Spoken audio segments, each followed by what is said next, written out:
Bonjour à tous et bienvenue dans l'Instant T, votre rendez-vous quotidien avec l'actu. Les jeunes sont à l'honneur aujourd'hui sur le plateau. Nos invités participent au festival Plein Feu à Brest, un événement organisé par les jeunes brestois, mais pour tous les spectateurs de tous les âges. Pauline Dumont et Florian Cantet, bonjour. Bonjour. Alors vous nous parlez dans un instant des événements que vous organisez lors du festival Plein Feu, mais tout de suite on démarre par un point sur l'actualité de ce mercredi 22 avril. Et le centre nautique de l'Échiagat cherche repreneur. L'association qui le gère ne peut plus en assumer le coût de fonctionnement. Pour les bénévoles, c'est un coup dur, mais ils espèrent voir le centre bientôt repris. Des explications avec Camille Pochet.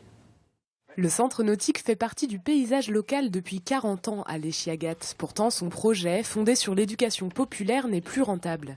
Soit il nous fallait trouver nombre bénévoles ou des finances qui sont difficiles à aller chercher, ou se tourner vers des pratiques ou des actions qui sont loin du projet associatif et loin de ce qu'on avait envie de faire. Donc voilà, avant que les fondements soient attaqués et galvaudés, on a préféré s'en arrêter là. On est un certain nombre à avoir fait nos premiers pas derrière sur la pelouse, à avoir fait nos premiers bords ici sur le plan d'eau.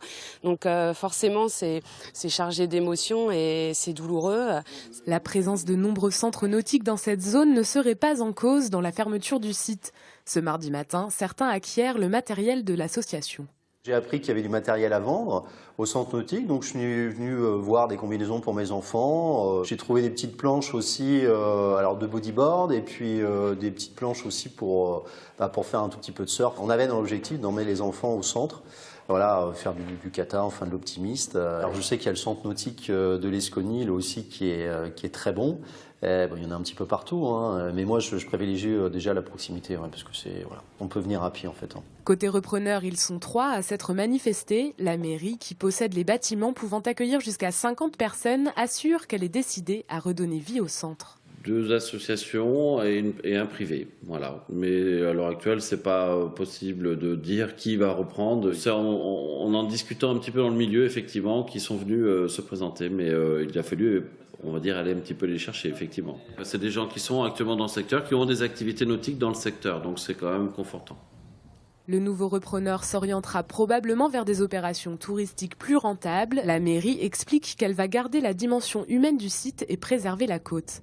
Le centre nautique va clore définitivement un chapitre de son histoire avec un village copain du monde cet été en partenariat avec le Secours populaire. Une phase de la Coupe du Monde de handball se tiendra à Brest en janvier 2017. Ce mercredi matin, une délégation de la Fédération française de hand était en visite à l'Arena pour découvrir les infrastructures et Christophe Boucher était sur place. Avec sa jauge de 4000 places en configuration handball, l'Arena de Brest accueillera en 2017 la Coupe du Président. C'est le tournoi des équipes non qualifiées pour les phases finales de la Coupe du Monde qui se déroulera en France du 11 au 29 janvier. Si les infrastructures sportives et la capacité d'accueil du public sont bonnes, les matchs organisés par le Brest-Bretagne Handball à l'Arena ne sont pas étrangers au choix du site breton par le comité organisateur. Le fait que le BBH remplisse cette salle, ces résultats aussi en termes de billetterie et pour les entreprises qui sont assez fantastiques. Et d'avoir ce terreau déjà existant avec ces clubs qui marchent très bien, c'est très rassurant et ça fait partie des critères qui sont choisis bien sûr. Pour la ville de Brest, organiser un tel événement, c'est assurer des retombées économiques sur le territoire. Et pour le handball breton et ses 35 000 licenciés, c'est aussi attirer de nouveaux joueurs dans ces clubs et capter de nouveaux partenaires financiers pour pallier la diminution des aides publiques. C'est certainement un gros vecteur de communication. Il faut qu'on l'exploite du mieux possible. Il faut effectivement qu'on puisse avoir des échanges avec nos partenaires privés et leur offrir de quoi, de leur donner envie, leur offrir de quoi recevoir aussi leurs partenaires à eux, quoi.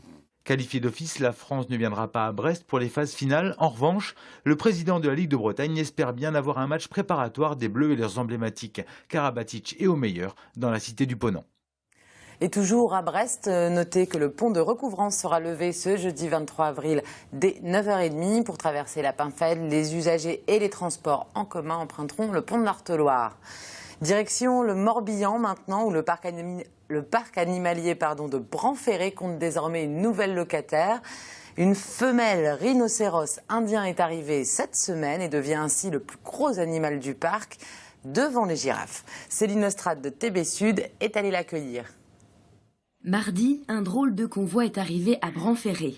Maya, une femelle rhinocéros indien, débarque de Rotterdam avec sa soigneuse pour découvrir son nouveau lieu de vie, mais aussi son colocataire, Ajang, un mâle arrivé il y a un mois qui n'est autre que son cousin.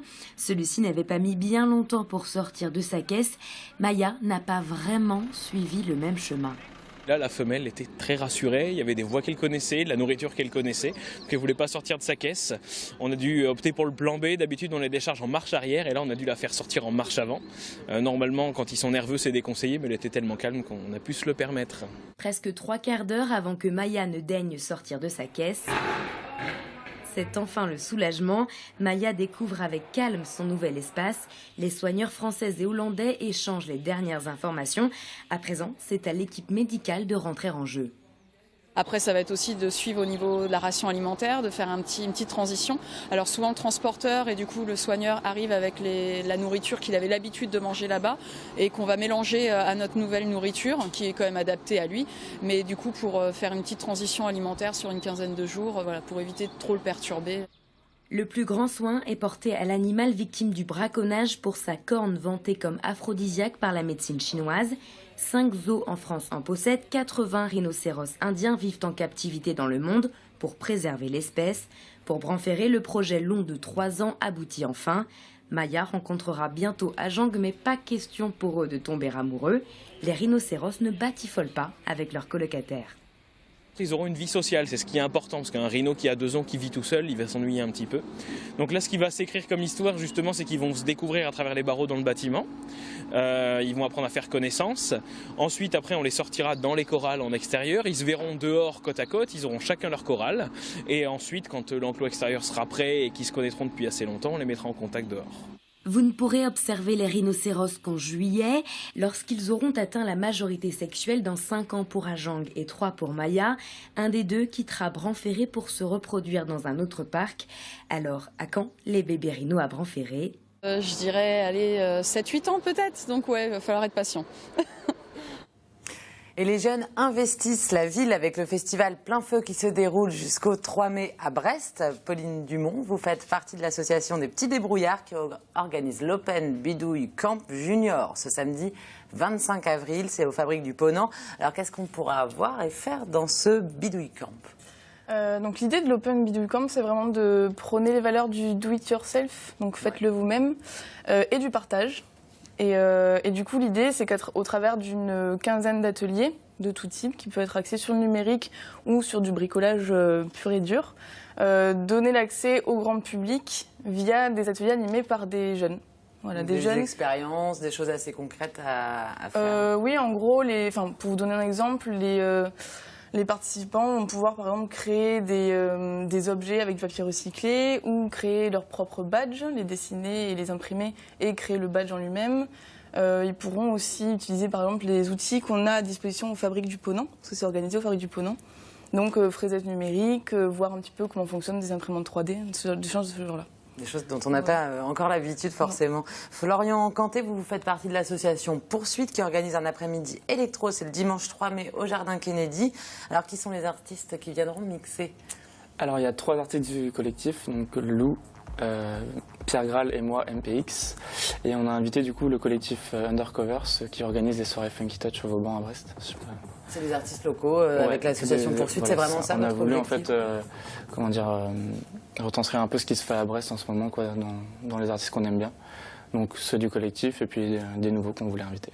L'objectif du festival Plein Feu, c'est de mixer les générations aussi dans la ville. Ça, vous en êtes conscient dans les événements que vous organisez, Florian? C'est pour tout le monde, votre après-midi électro? C'est complètement pour tout le monde. C'est en open air, donc au Square Kennedy, donc tout le monde peut venir, c'est gratuit.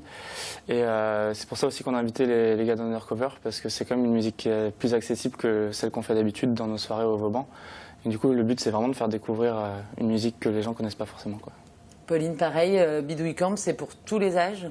Oui, l'idée c'est organisé par des jeunes, mais par contre, c'est à destination de tout public. Enfin, c'est vraiment un événement familial, on va dire, avec toutes les générations qui se croisent et qui s'entraident et qui travaillent ensemble. Est-ce que ça permet justement aussi aux différentes associations de jeunes Brestois de se rencontrer? Est-ce que, Pauline, vous allez aller à l'après-midi électro de Florian, par exemple, évidemment, et vice-versa?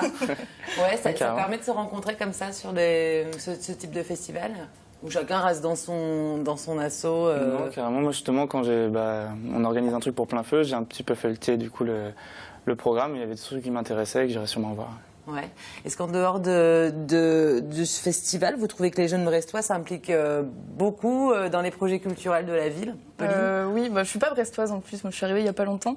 Alors, et du coup, c'est vrai que c'est ça. Avec un petit regard neuf, c'est vrai que c'est assez intéressant de voir que beaucoup de jeunes se bougent pour faire évoluer les choses et faire vivre la ville. Enfin, c'est mon avis de nouvelle arrivante. Et Florian, l'avis d'un ancien Brestois? Oui, si, je suis d'accord aussi. Après, dans mon milieu, dans mon cas, c'est clair qu'il y a de plus en plus de nouveaux collectifs et de nouvelles associations qui essaient de se bouger justement pour faire un peu vivre la culture à Brest. Bon, très bien. Je vous souhaite en tous les cas de passer un bon festival et d'avoir du monde. Alors, au programme aussi, défilé de mode, street art, cinéma, culture numérique, bodyboard, danse du monde, théâtre, sport atypique, atelier plastique, concert, mais aussi ciné-glisse et grave végétal. Vous avez le choix aussi pour vous-même en tant que participant. C'est gratuit, bien sûr, et c'est ouvert à tous. Toutes les infos que vous retrouvez sur le site brest.fr. Merci beaucoup à vous deux d'être venus sur le plateau de l'Instant T. Nous, on se retrouve demain à la même heure pour une nouvelle émission. Et d'ici là, passez une très belle soirée sur TBO. Ciao.